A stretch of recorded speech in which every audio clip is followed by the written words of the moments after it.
बोलिए श्रीमद् भागवत कथा की जय। सांसारिक सुख के उपभोग की लालसा जब तक बनी रहे तब तक मानो कि तुम सोए हुए हो। जागे हुए को ही कन्हैया मिलता है। सुख भोगने का इच्छा बड़ी ही दुखद है।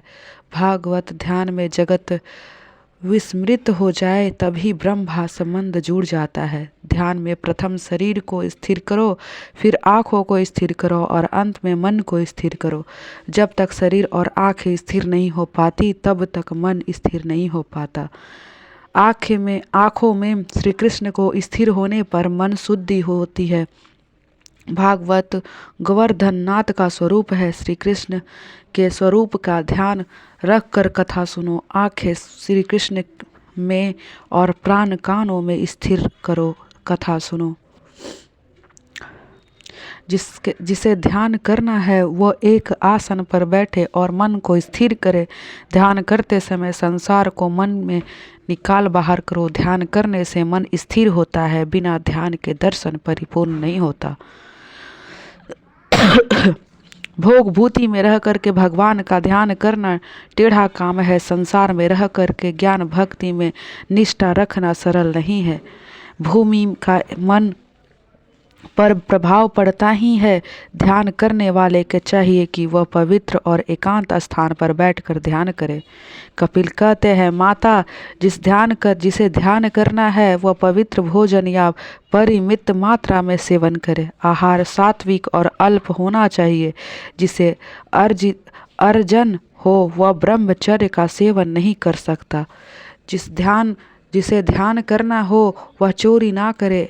असहतम मनुष्य कई बार आंखें और मन के भी चोरी करता है। अन्य की वस्तुओं का मानसिक चिंतन भी चोरी ही होती है। जो ध्यान करना चाहता है उसे ब्रह्मचर्य का पालन करना चाहिए। सभी इंद्रियों में ब्रह्मचर्य का पालन किया जाए।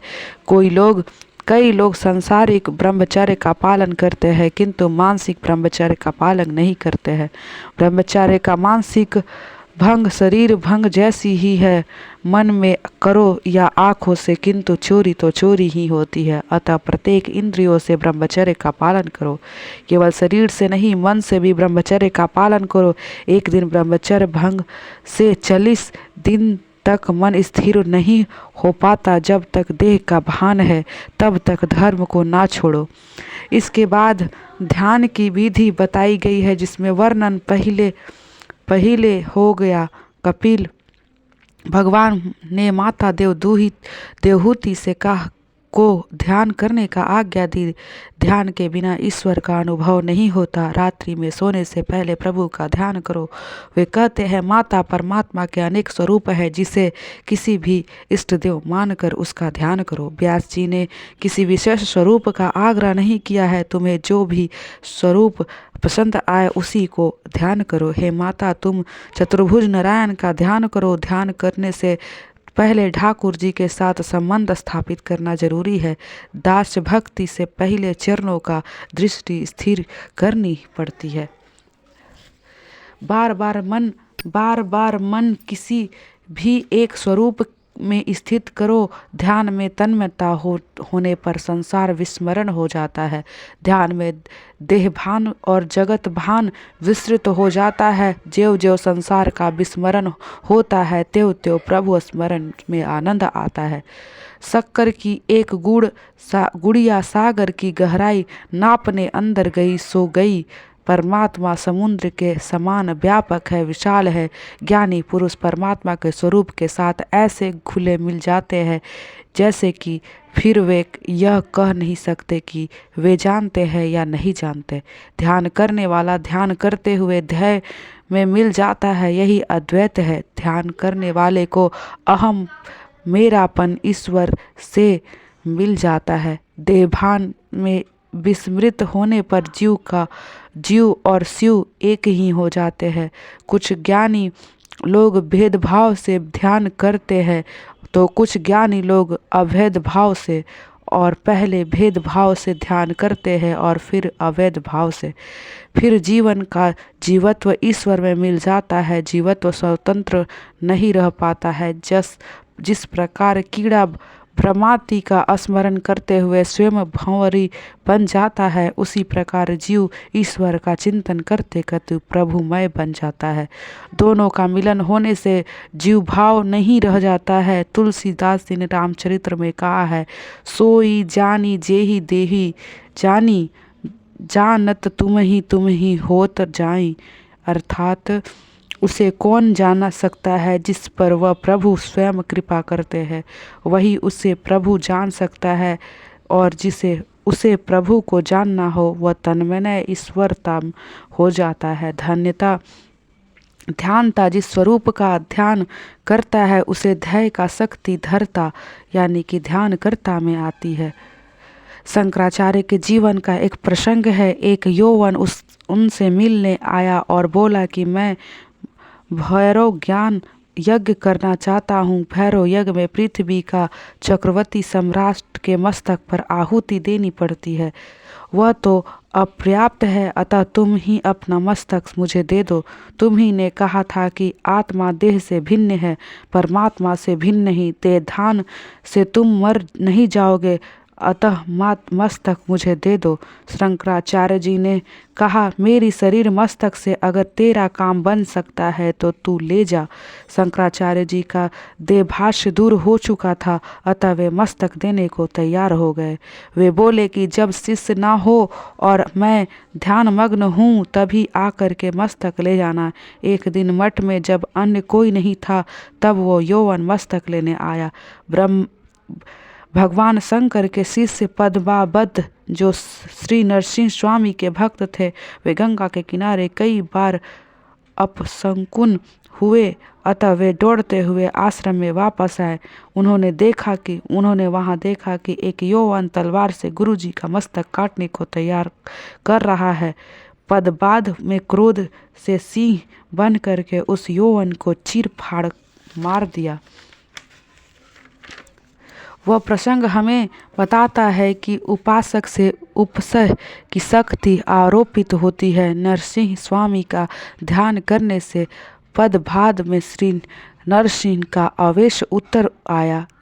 सुखदेव जी वर्णन करते हैं, मदिरा से मालघात बने व्यक्तियों के देह भान नहीं रहता, उसी प्रकार ध्यान करता हुआ जो देह भान भूल जाता है वह भगवान के पीछे पड़ जाता है। प्रभु प्रेम में पागल हुआ है वह सुखी है और अन्य सब दुखी है। भगवान के सिवा और कोई नहीं उस समय दृष्टा की भक्त रूप में जाता है, वह आरोप्य सत्कार है। ऐसे तन्मयता होने पर भक्ति सुलभ हो जाती है। कपिल उद्देश्य देते हैं, माता इन सब की उपेक्षा श्री कृष्ण का ध्यान करते हुए तो व्यक्ति देह भान भूल जाता है, वह सर्वश्रेष्ठ है। भागवत भक्त प्रबंध धर्म कर्म में भी मिथ्या का कर सकता है, अतः वे श्रेष्ठ है। प्रेम अनोयन होता है, तुम ठाकुर जी से स्मरण करोगे तो वे तुम्हें नहीं भूलेंगे। एक बार नारद जी बैकुंठ लोक में आए। लक्ष्मी जी तो वहाँ थी किंतु श्री भगवान नजर न आए। इधर उधर ढूंढने पर उन्होंने देखा कि भगवान ध्यान लगाए हुए बैठे हैं। नारद जी ने उनसे पूछा, किसका ध्यान कर रहे हो आप? भगवान ने कहा, मैं अपने भक्तों का ध्यान कर रहा हूँ। भगवान अपने प्रिय भक्तों का ध्यान करते हैं। नारद जी ने पूछा कि ये वैष्णव क्या आपसे भी श्रेष्ठ है जो आपका ध्यान कर रहे हैं? भगवान ने कहा, हाँ, वे मुझसे भी श्रेष्ठ है। तब नारद जी ने कहा कि सिद्ध करके दिखाइए अपनी बात। भगवान ने पूछा, जगत में सबसे बड़ा कौन है? नारद ने कहा, पृथ्वी। प्रभु ने कहा, पृथ्वी तो शेषनाग के शीर्ष पर आधारित रहती है, फिर वह कैसे श्रेष्ठ मानी जाएगी? नारद जी ने कहा, तो शेषनाग बड़े हैं। भगवान, वह बड़ा कैसे हुआ? वह तो शंकर जी के हाथ पर कंगन है, अतः शेष से शिव जी महान है। उन्होंने बड़ा रावण है क्योंकि उसने कैलाश पर्वत उठा लिया था। रावण भी कैसे बड़ा कहा जाए क्योंकि बाली उसे अपनी बगल में दबा करके संध्या करता था। बाली भी कैसे बड़ा माना जाए क्योंकि उसे राम जी ने मारा था। नारद जी तब तो आप ही श्रेष्ठ है भगवान, नहीं मैं भी श्रेष्ठ नहीं हूँ।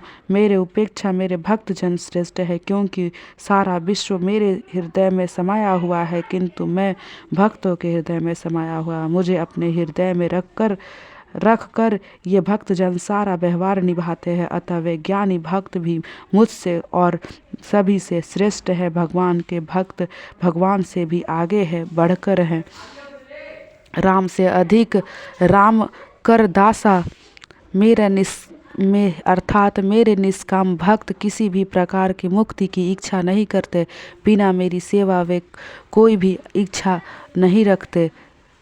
मेरी निष्काम भक्ति मेरी सेवा को छोड़कर सलोयन दृष्टि समीपाए समुपय और समुजय मुक्ति से भी स्वीकार नहीं करेंगे। नरसिंह मेहता ने गाया है, हरियन जन तो मुक्ति ना मांगे, मांगे जन्म जन्म अवतार रे। नित सेवा नित कीर्तन अच्छो वचनी रखता नंद कुमार रे।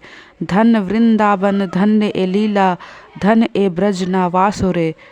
अष्ट महासिद्धि अगनी उनी, मुक्ति छे ए मानी दासी रे। भूतल भक्ति पदारथ मोटू, ब्रह्मलोका माँ नाही रे।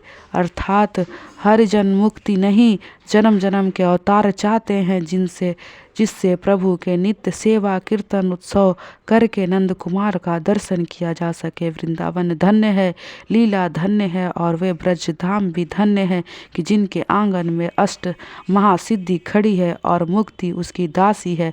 ब्रह्मलोक में भी जो प्राप्त नहीं हो सकता, ऐसे श्रेष्ठ पदार्थ भक्ति केवल पृथ्वी पर ही प्राप्त होती है। मेरे भक्तजन मेरे प्रेमी पूर्वक अप्राकृतिक स्वरूप से प्राप्त करते हैं, जबकि देह गेह और अशाक्त पुरुष धो गति पाते हैं।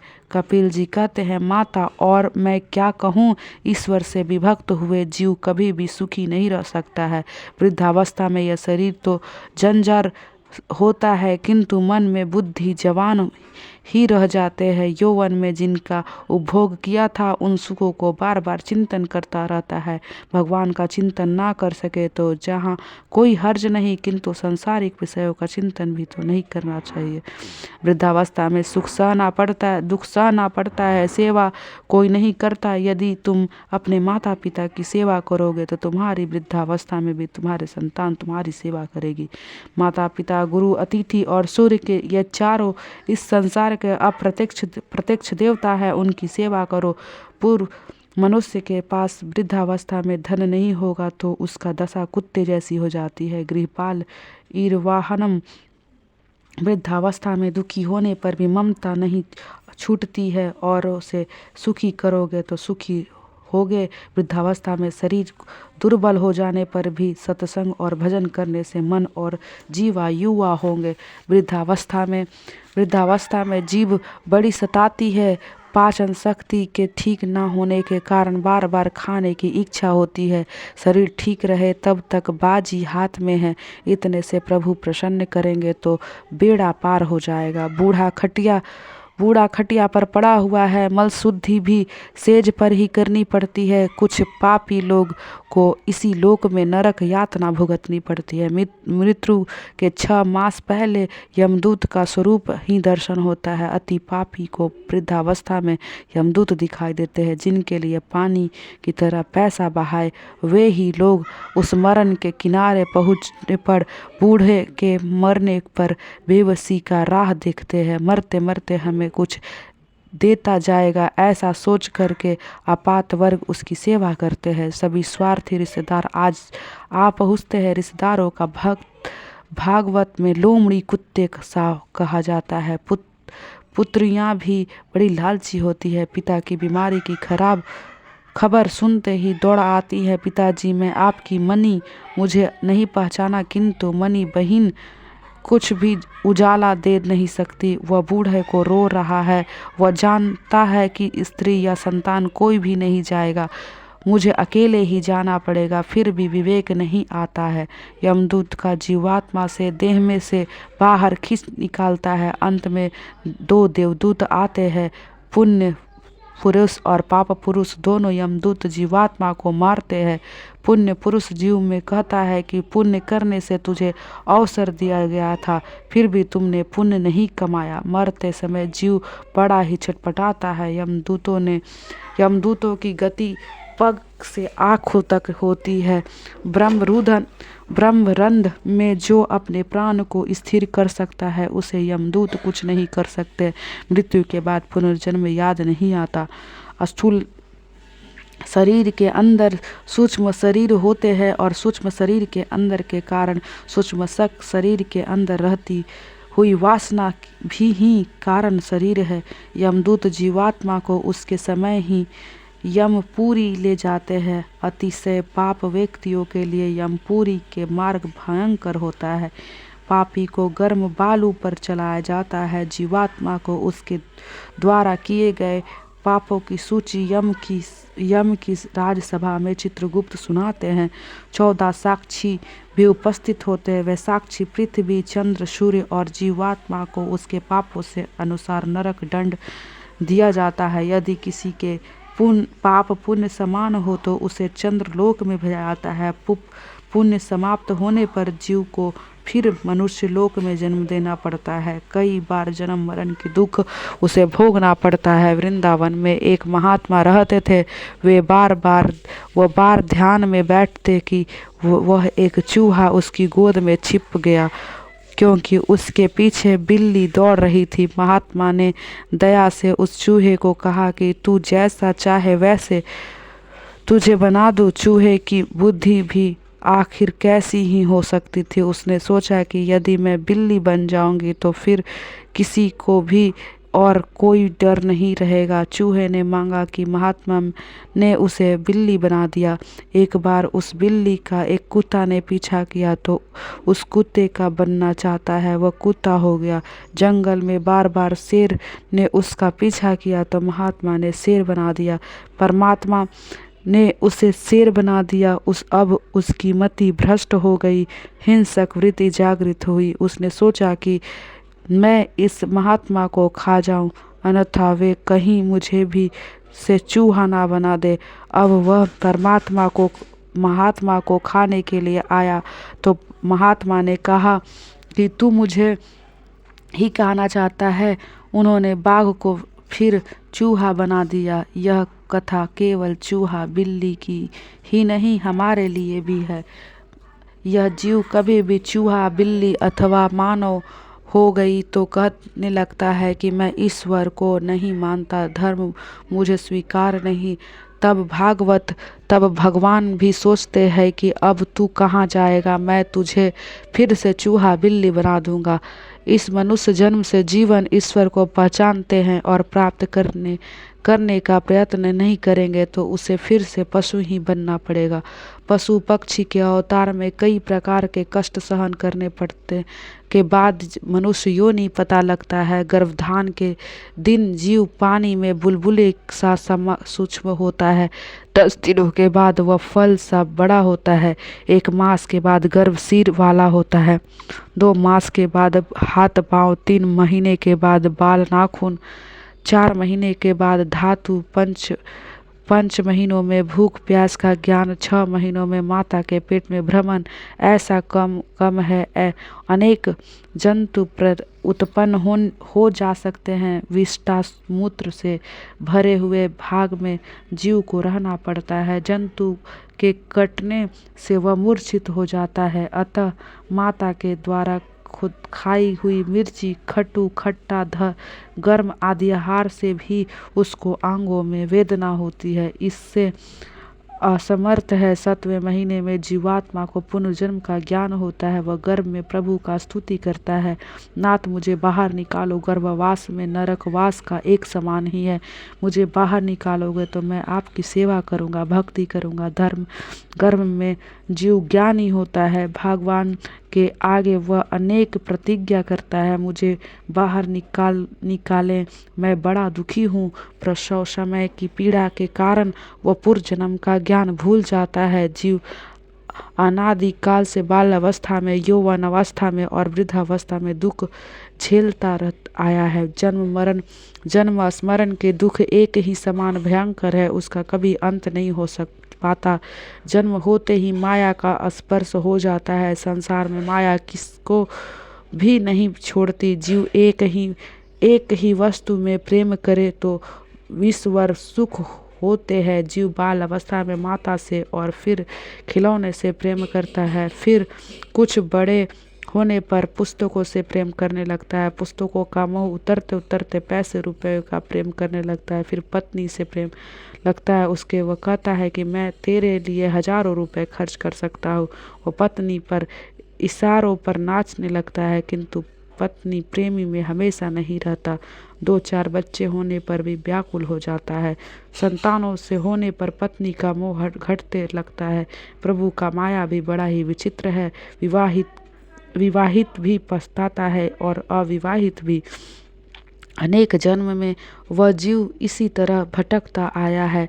अतः कपिल भगवान कहते हैं, माता अब भी तुम्हें कब तक भटकना है। अपने मन में संसार के विषयों से हट करके प्रभु में स्थिर करो। परमात्मा के चरणों का आश्रय ग्रहण करके जन्म मरण के चक्रों से मुक्त हुए हैं, उसी के कारण जीवन सफल हुआ है, ऐसे मानो। माता का उपदेश दे करके कपिल भगवान वहाँ से चले गए। माता जी से आज्ञा मांग ली जाने के लिए। कपिल भगवान कलकत्ता के समीप संगम तीर्थ पर आए। आज भी उनके वहाँ दर्शन होते हैं। प्रभु समुद्र के कपिल नारायण का स्वागत किया। माता देवहूति सरस्वती के किनारे जा विराजी, स्नान करती, ध्यान करती और मन में शुद्धि होती।